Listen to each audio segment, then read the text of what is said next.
వర్ధనపేట నియోజకవర్గంలో మాట్లాడతాను దున్నపోతు ఊరి మీద పడ్డట్టు నియోజకవర్గంలో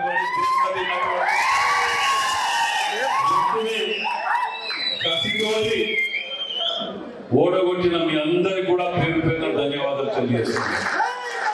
1,00,000 మెజార్టీ పోటీ 20,000 మెజార్టీ తీసుకురావడం అంటే అది ఆషామాష విషయం కాదు. అంటే మీరు ఎంత కసితోటి ఎంత కోపంతో వాళ్ళు చేసిన పాపాల మీద ఉన్నదనేది అర్థమైంది.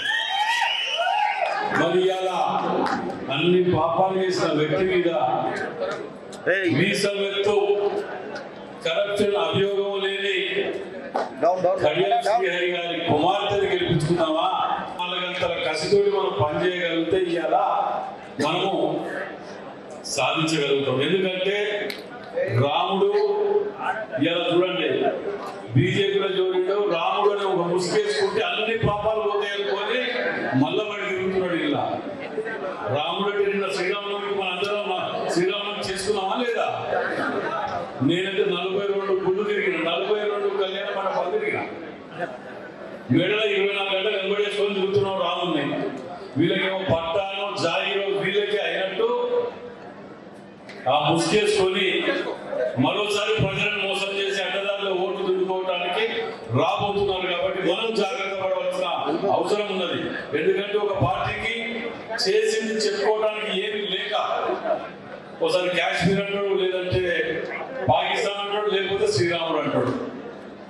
కానీ నువ్వు ఏం చేసినారా బాబు, నీ పార్టీ ఏం చేసింది చెప్పు అంటే చెప్పుకోవడానికి ఒక్కట్లేవు. కాంగ్రెస్ పార్టీ ఏం చేసిందో చెప్పుకోవడానికి మొదలు పెడితే సమయం సరిపోదు. 100కు పైగా ఇప్పుడు నోటికి చెప్పగలుగుతా. ఇక బీఆర్ఎస్ గురించి మీకు తెలియదు ఏం లేదు.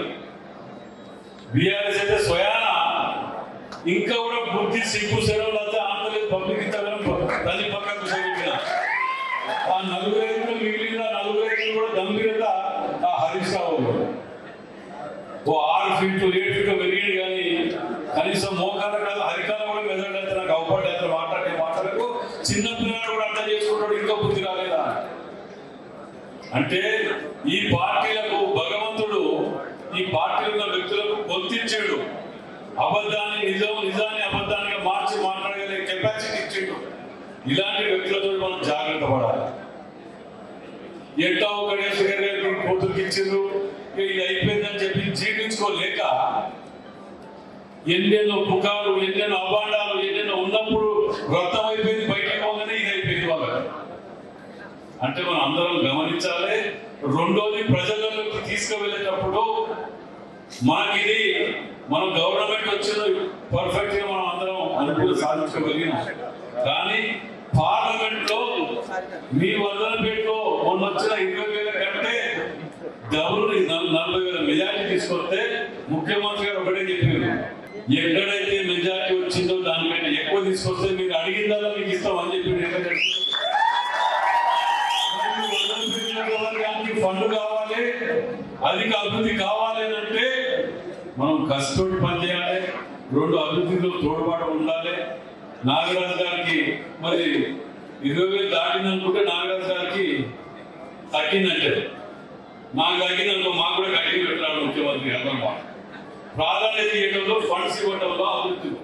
కాబట్టి మేమైతే రాత్రి పగలు 42 తిరిగిన నిన్న 10 తిరిగి సపరేట్ ఇంట్లో కూర్చోవచ్చు ఇంత ఎడగొడతా అంటే వీలైన కాడికి మనం ఏమి చేసినామో చెప్పుకునే కాడికి చేసిన ప్రతి పని చేసి పెట్టాం. ముఖ్యమంత్రి గారు అడుగుతున్నారు, రేవంత్ రెడ్డి గారు ఏ పని అడగండి, ఎంత ఫండ్ అడగండి ఇస్తాను.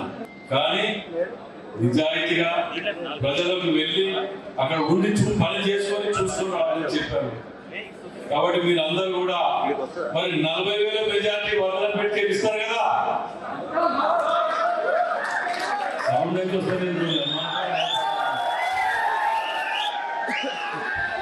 రమేష్ మీరు గతంలో